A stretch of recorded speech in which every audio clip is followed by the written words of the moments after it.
Hello, class, and welcome to week 2 of English 102 Online. For this week in English 102 Online, we will be continuing with the Civility and Freedom Discussion and Peer Response module. You will find it on the navigation bar in Brightspace. And just letting you know that I'd like you to work within the course content. Work your way through the course in the course content rather than leaving the course content to click on links, let's say, to find the discussion in one place and the assignments in another place. Everything should be within the course, and I think that there were some hiccups in the beginning of the semester, and I'm hoping that as we work our way within the course content, that everything will be okay. Please let me know if that is not the case. For this week in English 102 Online, you'll be working on your annotated bibliography. I just want to let you know that the annotated bibliography lesson link is now available. So please make sure that you're able to tap into learning resource number 7. And also let you know that learning resource number 2 is also up and running. Learning resource number 2 is the academic integrity and plagiarism lesson as well. So for your annotated bibliography, you will be doing a little bit of research on your own, and then you'll be creating an annotated bibliography. Basically, an annotated bibliography is just a beefed up works cited page. You will have an alphabetical listing of your citations according to the last name of the author, and or if there is no author, it'll be according to the title of the article. And beneath the citations, and that's an MLA style, you will compose a summary and examination and analysis of the article that you have read, no more than about 4 sentences, where you'll summarize in one sentence the article.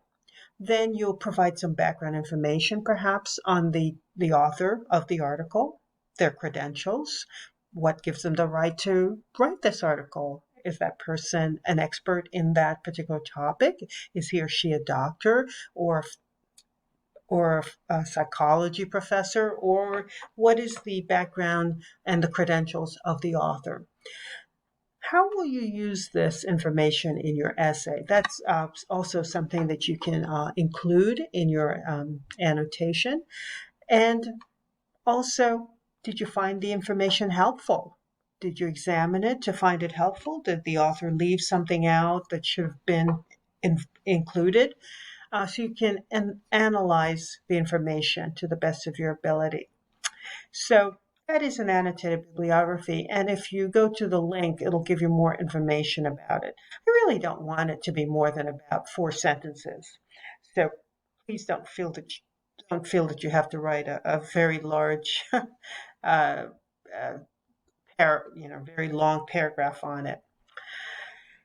And near the middle of the week, you will be finalizing your civility and freedom essay, and you will be posting your rough draft. Rough means completed draft, including your works cited, or if you want to include the full annotated bibliography, you may. But you'll be posting it on the discussion board in the area for peer reviews. And before you post it, please make sure to highlight or underline the sources that are quoted or paraphrased in the body so that your peer reviewers can see those sources very easily. Please also highlight or underline the thesis statement. Remember, your thesis statement is to be placed in the last line of your introduction.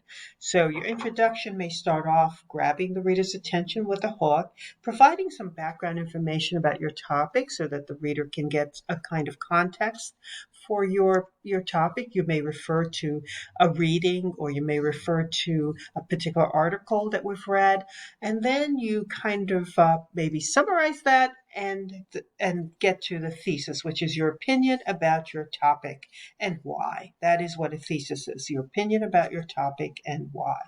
You don't need to start with I. You just state the state your topic and your opinion about it. So you may say something like, civility in the United States has really become an issue in recent years because of tensions between different socioeconomic groups or something like that.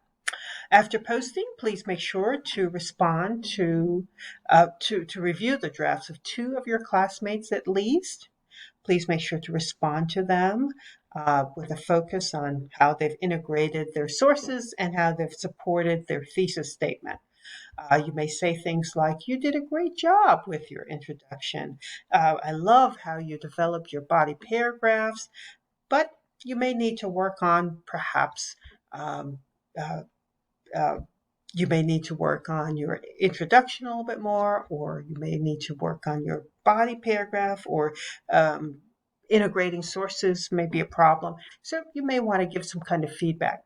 Once you have received the feedback from your peers, make the changes if you think that they're worthy of being made, and then you'll submit the final draft of your essay, which is your civility and freedom essay, in the assignments tab to be graded by me, and that's due by the end of the week. So make sure to read the assignment prompt very, very carefully. Um, There's a question you may want to focus on. To what purpose is civility going to be used? Is it going to be more inclusive? Is it going to mean that you're bringing more people's voices into the political debates? Or are you using civility as a way to get back to the old hierarchies and the status quo since the founding of the American Republic? So, of course, you're going to follow this prompt, complete the essay, and I think you'll do great.